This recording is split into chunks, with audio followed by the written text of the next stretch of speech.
Frog লিখে দেবে, নাহলে বোঝা যাবে না। নমস্কার, কেমন আছেন সবাই? আশা করি সবাই ভালো আছেন। তো এখন তো আমাদের বাড়িতে বাচ্চাগুলো খুব ছোট ছোট, তো সেই জন্য এখন ওদের পরীক্ষা শুরু হবে বেশ কিছু দিনের মধ্যে।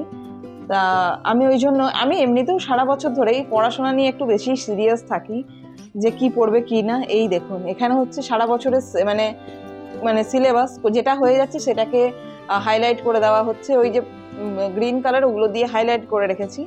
বা অনেক জায়গায় আমার বাড়িতে রুমের মধ্যে বহু জায়গায় ওর মানে নোটস, মানে ধরুন সায়েন্সের কোনো কেমিক্যাল ফর্মুলা, তো সেগুলো আমি লিখে লিখে রেখে দিই, সেগুলো সেরকম ভাবে পড়াশোনা করে।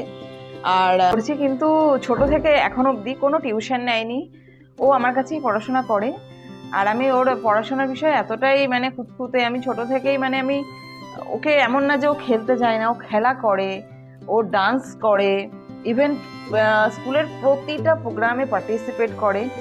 আর স্পিচ দেয়, ডান্স করে, গানে নাম দেয়, সমস্ত কিছু করে, বিভিন্ন অনেক রকম গোল্ড মেডেল পেয়েছে।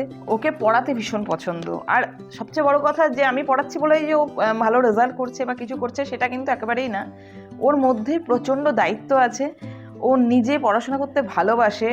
ওর কোনো কনফিউশন হলে ও কিন্তু চেষ্টা করে যে মা এটা কীভাবে সলভ করবো, তুমি আমাকে সলভ করে দাও, বলে দাও। দু একদিন আগেই স্কুলে ম্যাথের স্যার এখন রিভিশন করাচ্ছেন, ওদের এক্সাম কয়েকদিন পরে। তো রিভিশন করানোর সময় তো স্যার বলছে যে বলছে মা 15 নাম্বারের এক্সাম নিয়েছে, আমি একটা ম্যাথ কোনো রকমের চেষ্টা করলাম, পারলাম না। বাড়িতে এসে ওই টাইপের মানে 15 থেকে 16টা ম্যাথ সেম টাইপের করেছে। মানে এগুলো ওর নিজস্ব চেষ্টা আছে, সেজন্যই সম্ভব হচ্ছে। আমি মানে একটা গাধাকে টেনে টেনে কখনো ঘোড়া বানানো যায় না, কিন্তু অ্যাকচুয়ালি ওর মধ্যে প্রচণ্ড মানে ইচ্ছা শক্তি আছে, পড়াশোনা করব, কোনো একটা জায়গায় পৌঁছাতে হবে, ভালোভাবে মানুষের মতো মানুষ হতে হবে। তো সেই জন্য ও কিন্তু পড়াশোনাটা করে। তো আমি এমনিতে ওর পড়ার জন্য একটা রুটিন ঠিক করে দিই সবসময়। প্রতিদিন পড়ানোর একটা নিয়ম থাকে, যে এই টাইমে এইটা পড়াবো, ওই টাইমে ওইটা পড়াবো, ওই টাইমে ওইটা পড়াবো। 1 ঘন্টা ধরে নাও সায়েন্স, 2 ঘন্টা ম্যাথ করবে, আর 1 ঘন্টা সায়েন্স ইংলিশ করবে। এইভাবে ডিস্ট্রিবিউট করে দিই, তাতে সুবিধা হয়। আর আমি দেখাচ্ছি একটা জিনিস, যে কিভাবে টাইমটা ডিস্ট্রিবিউট করে দিই ওকে। আর ও একদম যেদিনকে প্রথম একদম অনেকদিন আগেকার কথা, যখন আমি ঠিক করে দিয়েছিলাম, প্রথম দিন সবটা মানে অ্যাটেম্প করতে পারিনি প্রত্যেকটা সাবজেক্টকে, যে আমি এই টাইমে এটা করবো। তো বলেছিল যে মা আজকে প্রথম, তো কালকে থেকে আমি সব টাচ করে দেবো প্রত্যেকটা টাইমকে। মানে ওটাই একটা প্রাউড ফিলের ব্যাপার থাকে ওর জন্য। তো এখন স্কুল থেকে ও আসবে, এরপরে আমি আর তো বেশি ভিডিও করি না ও স্কুল থেকে আসার পরে। আর আজকে সকালের বদলে এখন আমি এই দুপুরবেলা ভিডিওটা দিচ্ছি। তো জানি না ভিডিওটা আপনাদের কেমন লাগবে। যদি মনে হয় কোনো উপকার হচ্ছে তাহলে অবশ্যই জানাবেন। আর আমি ভিডিও, ওর ছুটির দিন থাকে আমি তখন ভিডিও বানাই, বা যদি ও স্কুলে আছে আমি সে সময় ভিডিও বানাই, বা কোথাও ঘুরতে গেলাম, শপিং মল গেলাম, কোথাও বাইরে ঘুরতে গেলাম, সে সময় ভিডিও বানাই। কিন্তু ওর পড়াশোনার সময় আমি একটু ফোনই টাচ করি না কখনো। ইভেন আমার মা বাবা এরাও ফোন, মানে ওর পড়া হওয়ার পর চেষ্টা করে করবো, পড়ার মাঝে করার চেষ্টা করে না। আর বন্ধু বান্ধবটা খুব বিশেষ জরুরি, একদমই জরুরি ব্যাপার সেটা। বন্ধু বান্ধবটা হওয়া উচিত একদম পারফেক্ট। ওর বন্ধুগুলো পর্যন্ত মানে খুবই ভালো পড়াশোনায়, তো সেখান থেকে ও মোটিভেট হয়। তো এই জন্য বলছি যে বন্ধু বান্ধবটা চেষ্টা করবেন যাতে ভালো থাকে। বন্ধু বান্ধব বড় হোক কি ছোট হোক, একটা 40 বছরের মানুষেরও বন্ধুকে দেখতে হয় কেমন, একটা ছোট বাচ্চারও বন্ধু কেমন, সেটার পরিবেশটা দেখতে হয়।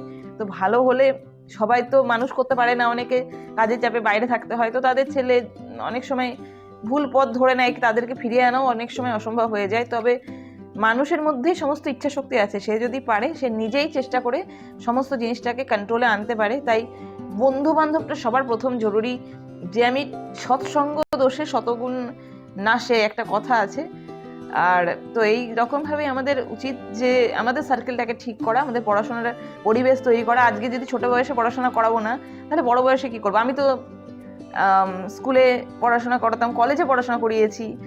অর্চি হওয়ার পর আমি পুরো একদম ডিসিশন নিয়েছিলাম, আমি আর কোথাও কিচ্ছু করবো না, আমি শুধু অর্চিকে পড়াবো। আমার একজনকে তৈরি করতে হবে, মানুষের মতো মানুষ করতে হবে। তো সেটাই আমি করছি। আর আমি দেখাচ্ছি, রুটিনটা বললাম না আপনাদেরকে, রুটিনটা দেখাবো, দাঁড়ান।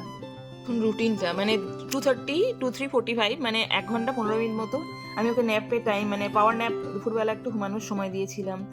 তারপরে দিয়েছি 1 ঘন্টা এসএসটি, তারপরে ওই 1/2 ঘন্টা মতো রচনা যেগুলো রিভিশনের দরকার পড়ে। তারপরে ধরুন আবার 1 ঘন্টা ইংলিশ গ্রামার, তারপরে আবার 1 ঘন্টা সায়েন্স নোটস, তারপরে আবার 1 ঘন্টা কম্পিউটার, ওর এক্সাম এসে গেছে সেজন্য, আবার 1.5 ঘন্টা মতো ম্যাথে, আবার 1 ঘন্টা মতো হিন্দিতে, এইরকমভাবে ডিস্ট্রিবিউট করে নিই টাইমের। ভিডিওটা আপনাদের কার কার ভালো লাগলো জানিয়ে যেন অবশ্যই, যদি মনে হয় যে কোনো উপকারী ভিডিও, তাহলে অবশ্যই like, comment, share and subscribe করে দেবেন।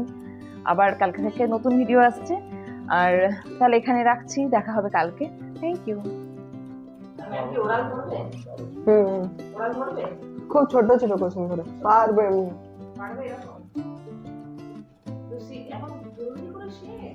খুলছে না,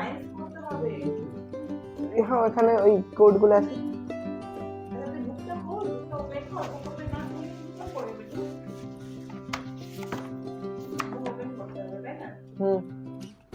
এই তো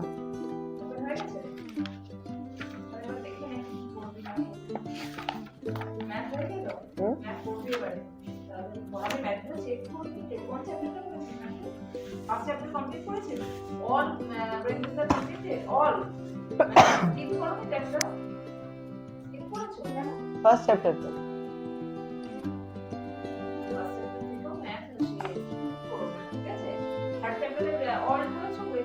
প্রেন্টিসের করছিলাম।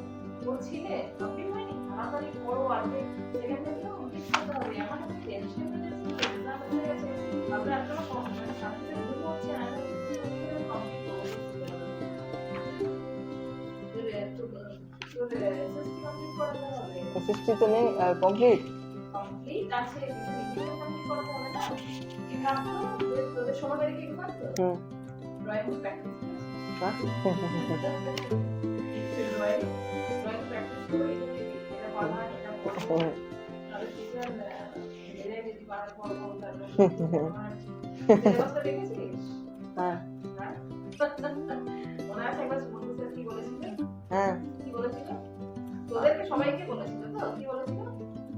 ফ্রগ একে ফ্রগ লিখে দেবে, নাহলে বোঝা যাবে না।